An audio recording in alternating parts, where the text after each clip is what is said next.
নমস্কার। আজকে আমি যে বিষয়টা নিয়ে আলোচনা করব সেটা হচ্ছে 1929 খ্রিস্টাব্দের আর্থিক মহামন্দা এবং সেই আর্থিক মহামন্দার কারণ ও প্রভাব সম্পর্কে আলোচনা করব আর কি।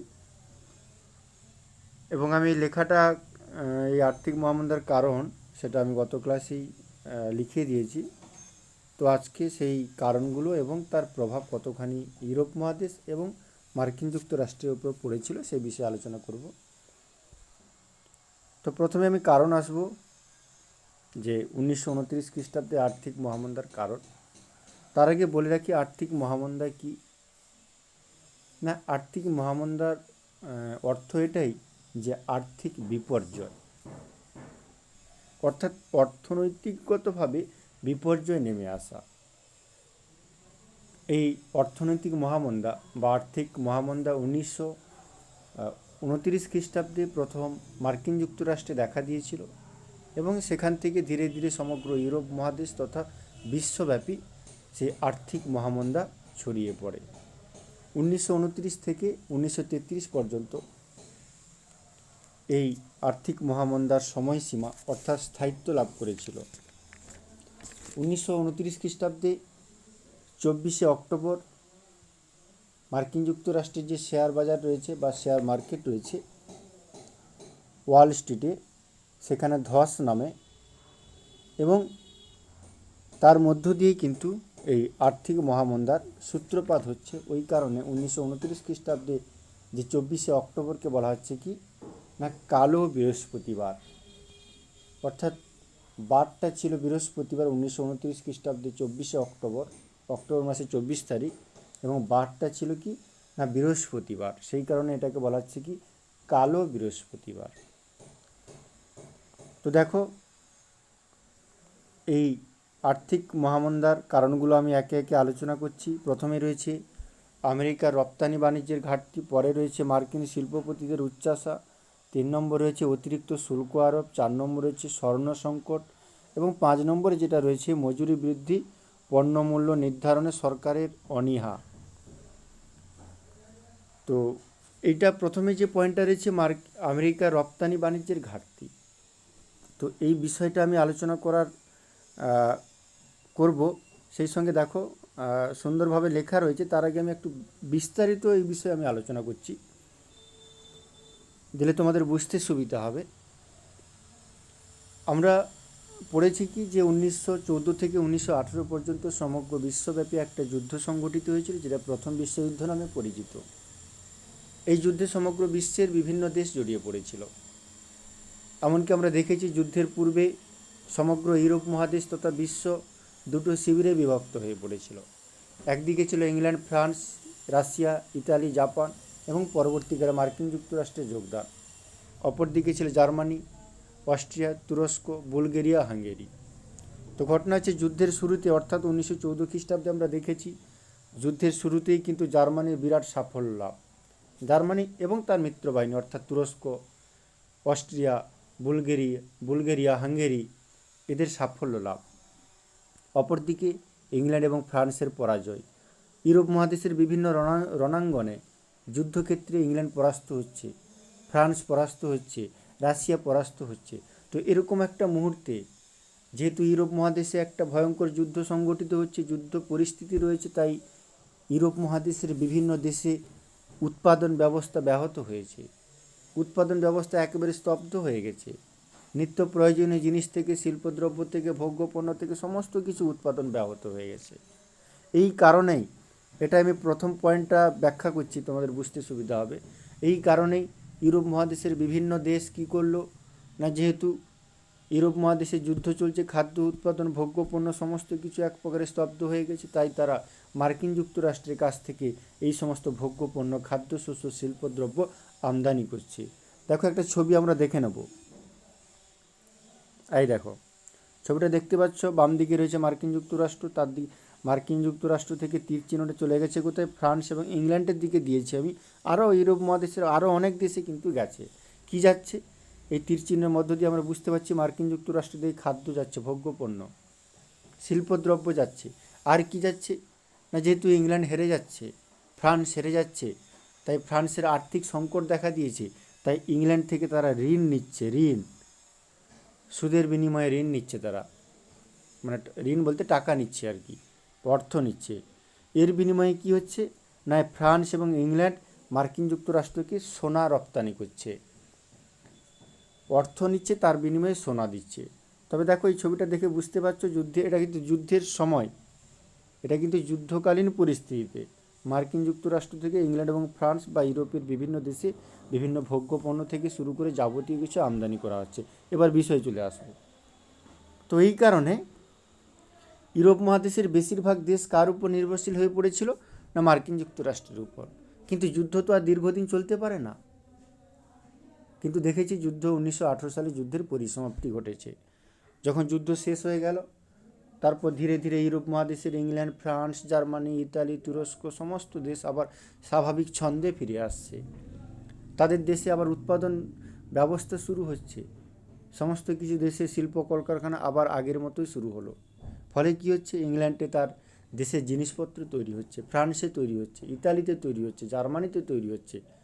যুদ্ধের সময় কি করতো না, এরা যে মার্কিন যুক্তরাষ্ট্রের কাছ থেকে এই সমস্ত জিনিসগুলো আমদানি করতো, যুদ্ধের পরে তারা সেটা স্তব্ধ করে দিল বা বন্ধ করে দিল, কারণ তাদের নিজেদের দেশে উৎপাদন হচ্ছে, তাহলে মার্কিন যুক্তরাষ্ট্রের কাছ থেকে আমদানি করার কোনো প্রয়োজন নেই। দেখো, কিন্তু এই বিষয়টা কিন্তু মার্কিন যুক্তরাষ্ট্রের যে শিল্পপতিরা তারা কিন্তু চাহিদার সঙ্গে তাল মিলিয়ে কিন্তু উৎপাদন ব্যবস্থা বা অধিক উৎপাদন করেছে। কিন্তু যুদ্ধের শেষে যখন ইউরোপের বিভিন্ন দেশ এই আমদানি বন্ধ করে দিল, তখন ইউরোপ মহাদেশের বাণিজ্যের যে ঘাটতি দেখা দিল, সেই জন্য বলা হচ্ছে আমেরিকার রপ্তানি বাণিজ্যের ঘাটতি।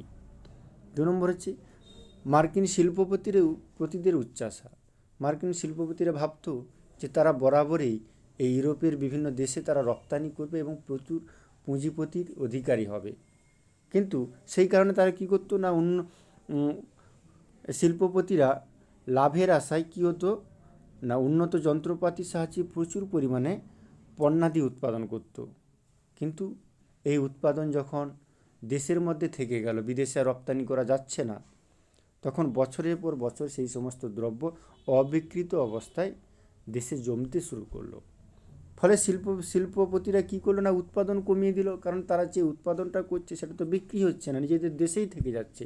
তাই মার্কিন যুক্তরাষ্ট্রের যে শিল্পপতিরা তারা উৎপাদনকে কমিয়ে দিল।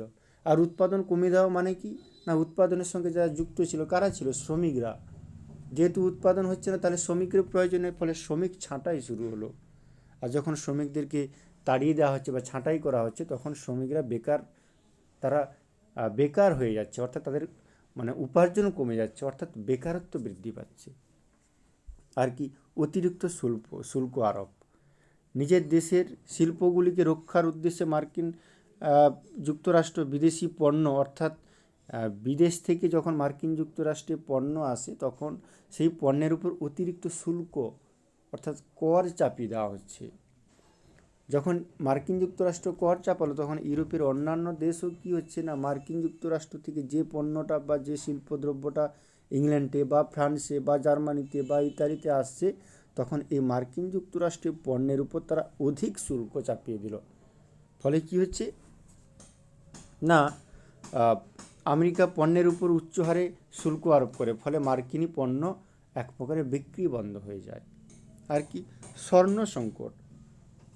আমি কিছু আগেই বললাম যে মার্কিন যুক্তরাষ্ট্র কী করতো না, ইংল্যান্ডকে ফ্রান্সকে অর্থ দিত, অর্থের বিনিময়ে সে কী করতো, ইংল্যান্ড এবং ফ্রান্স থেকে স্বর্ণ সংগ্রহ করতো কে না, মার্কিন যুক্তরাষ্ট্র।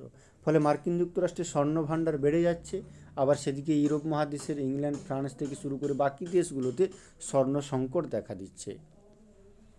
ফলে ইউরোপ মহাদেশের বিভিন্ন দেশে স্বর্ণ ভাণ্ডার ক্রমশ শূন্য হয়ে পড়ে।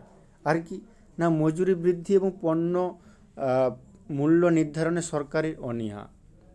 যখন শিল্প উৎপাদন বৃদ্ধি পেয়েছে এবং শিল্পটা রপ্তানি করছে, সেই সময় শিল্পপতিদের লাভ ছিল, অর্থাৎ মার্কিন যুক্তরাষ্ট্রের শিল্পপতিদের লাভ ছিল প্রায় 72%, কিন্তু মজুরি ছিল মাত্র 8%।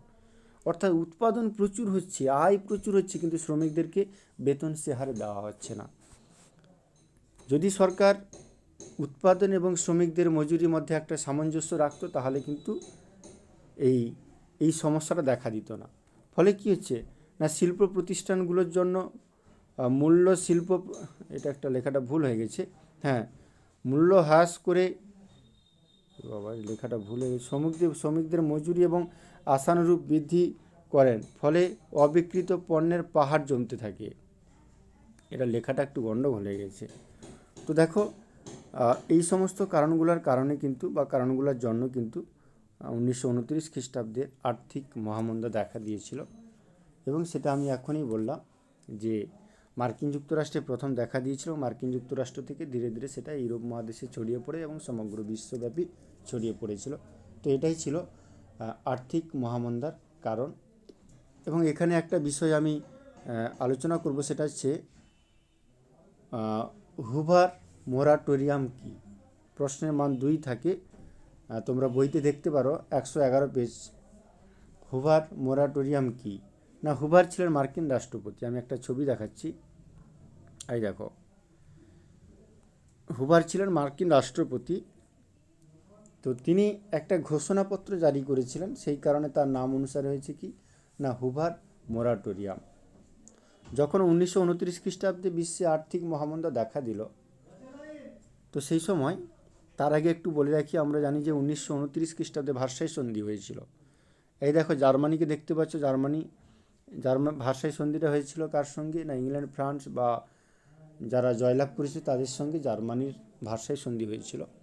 এবং এই ভার্সাই সন্ধির আমরা অর্থনৈতিক শর্ত পড়েছিলাম, এবং তাতে পড়েছিলাম কি না, জার্মানিকে বিপুল ক্ষতিপূরণ দেওয়ার জন্য দাবি বা দেওয়ার কথা বলা হয়েছিল। তো সেই সময় জার্মানি কী করতো, জার্মানি তো যুদ্ধে প্রচুর ক্ষয়ক্ষতি হয়েছে না, তাই জার্মানির এত অর্থ নেই। সেই কারণে জার্মানি কী করতো না, মার্কিন যুক্তরাষ্ট্রের কাছ থেকে ঋণ নিয়েছিল। দেখো, আমরা আমি আলোচনা করার সময় প্রথমে বললাম যে মার্কিন যুক্তরাষ্ট্র কিন্তু যুদ্ধের সময় ইংল্যান্ড এবং ফ্রান্সকে ঋণ দিয়েছিল, কিন্তু যুদ্ধের শেষে যেহেতু জার্মানি হেরে গেছে, তাই জার্মানির উপর বিপুল ক্ষতিপূরণ চাপিয়ে দেওয়া হয়েছিল।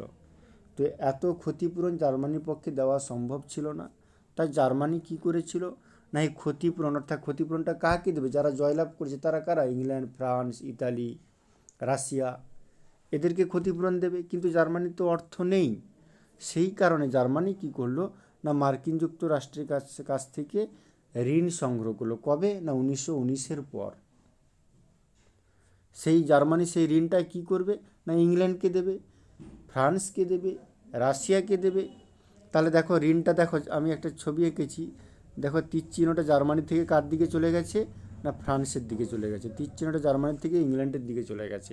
তাহলে মার্কিন যুক্তরাষ্ট্রের কাছ থেকে জার্মানিতে হলো, জার্মানি সেই ঋণটা কাকে দিল, ফ্রান্সকে দিল বা ইংল্যান্ডকে দিল। ইংল্যান্ড আবার কি করলো, যুদ্ধের সময় মার্কিন যুক্তরাষ্ট্রের কাছ থেকে ঋণ নিয়েছিল। দেখো ইংল্যান্ড থেকে আবার তীর চিহ্নটা কোথায় দেওয়া আছে, মার্কিন যুক্তরাষ্ট্রের দিকে দেওয়া আছে। তাহলে দেখো এই অর্থটা পুরো একটা সার্কেলের মতো রাউন্ড দিচ্ছে।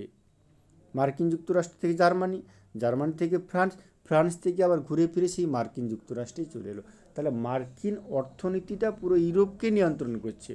তাই যেহেতু ইউরোপ মহাদেশকে নিয়ন্ত্রণ করছে মার্কিন যুক্তরাষ্ট্র এবং তার অর্থ, সেই কারণে যেহেতু মার্কিন যুক্তরাষ্ট্রে এই অর্থনৈতিক মহামন্দা দেখা দিল, তার প্রভাবটা পড়ে গেল কোথায়, ইউরোপ মহাদেশে। কারণ মার্কিন যুক্তরাষ্ট্রে যখন অর্থনৈতিক মহামন্দা দেখা দিচ্ছে, তখন মার্কিন যুক্তরাষ্ট্র কিন্তু জার্মানিকে ঋণ দিতে পারছে না। আর জার্মানিকে যখন ঋণ দিতে পারছে না, জার্মানি তখন কিন্তু ইংল্যান্ডকে ঋণ দিতে পারছে না। তো সেই কারণেই যেহেতু মার্কিন যুক্তরাষ্ট্রে অর্থটা পুরো বিভিন্ন দেশের মধ্যে ছড়িয়ে পড়ছে, তো সেই কারণেই মার্কিন যুক্তরাষ্ট্রের যে প্রেসিডেন্ট হুভার, তিনি একটা ঘোষণাপত্র 1931 সালে ঘোষণা করলেন যে আগামী 1 বছর, অর্থাৎ 1931-30 জুন থেকে, তো সেটা 1931-30 জুন থেকে 1932-30 জুন পর্যন্ত, অর্থাৎ 1 বছর এই ক্ষতিপূরণ দেওয়ার প্রয়োজন নেই। অর্থাৎ জার্মানি ইংল্যান্ডকে কোনো ক্ষতিপূরণ দেবে না, আবার মার্কিন যুক্তরাষ্ট্র কিন্তু ইংল্যান্ড থেকে কোনো ঋণ নেবে না বা ক্ষতিপূরণ নেবে না। তো এই ঘোষণাপত্রটা হচ্ছে হুভার মোরাটোরিয়াম ঘোষণাপত্র। তো এটাই ছিল হুভার মোরাটোরিয়াম ঘোষণাপত্র। এরপর দেখো এই আহ, এই মানে আর্থিক মহামন্দা এবং তার কারণ ও ফলাফল থেকে বিভিন্ন প্রশ্ন রয়েছে। কালো বৃহস্পতিবার কোন দিনটিকে এবং কেন বলা হয়? কোন সময়কালকে আর্থিক মহামন্দার যুগ বলা হচ্ছে? 1929-এর আর্থিক মহামন্দা কোন দেশে প্রথম দেখা দেয়? ক্লার্ক হুভার কে ছিলেন? হুভার মোরাটোরিয়াম কি 2 নম্বর? 1929 আর্থিক মহামন্দার কারণ 3 অথবা 4?